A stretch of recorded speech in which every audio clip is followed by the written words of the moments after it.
మన అందరం ఎంతగానో ఎదురు చూస్తున్న వీకెండ్ రాకనే వచ్చేసింది. ఇంక 'నాగార్జున' గారు స్టేజ్ మీదకి గ్రాండ్ ఎంట్రీ ఇవ్వడం జరిగింది.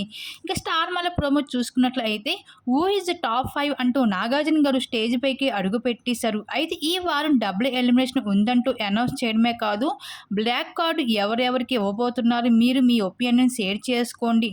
టాప్‌లోకి డైరెక్ట్‌గా వెళ్ళే కంటెస్టెంట్స్ ఎవరు, అలానే బ్లాక్ కార్డ్‌తో వెళ్ళిపోయేది ఎవరు అనే విషయం మీ అభిప్రాయాన్ని చెప్పండి అంటూ నాగార్జున గారు అడిగేసరికి ఇంక విష్ణుప్రియ దగ్గరికి వస్తే ఐ యామ్ డిజర్వ్డ్ సార్, నాకు ఆ గోల్డెన్ కార్డ్ వస్తది అంటూ చెప్పుకుంటూ ఉంది. తనకు తను బెస్ట్ అంటూ, మరి బెస్ట్ అన్నప్పుడు బెస్ట్ పెర్ఫార్మన్స్ ఎక్కడ కనిపిస్తుంది విష్ణుప్రియ అని అడిగేసరికి, సార్ నేను ఎప్పుడు బెస్ట్ ఇస్తున్నాను సార్, నన్ను నేనుగా ప్రూవ్ చేసుకుంటున్నాను సార్, ప్రతి టాస్క్‌ని నన్ను నేను ఎంతగానో ఆ టాస్క్‌లో పెర్ఫార్మన్స్ చేయగలనో అంతవరకు చేస్తున్నాను సార్ అంటే ఈ విధంగా చెప్పుకుంటూ వచ్చేసింది.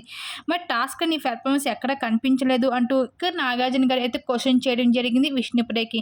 అలాగే నిఖిల్ దగ్గరికి వచ్చి, నిఖిల్ నువ్వు కాలుకి దెబ్బ తగిలినా సరే నువ్వు చాలా బాగా ఆడావు టాస్క్‌లో, గెలవాలనేసి నువ్వు చాలా పట్టుదల, కొంచెం దాంట్లోనే నువ్వు ఆ టికెట్ ఫినాల్‌ని నువ్వు మిస్ చేసుకున్నావు తప్పగా, నువ్వు టాస్క్‌లో బాగా పెర్ఫార్మన్స్ చేశావు అంటూ ఈ విధంగా అయితే పొగుడుతూ వచ్చేసారు వీకెండ్‌లో నిఖిల్‌ని.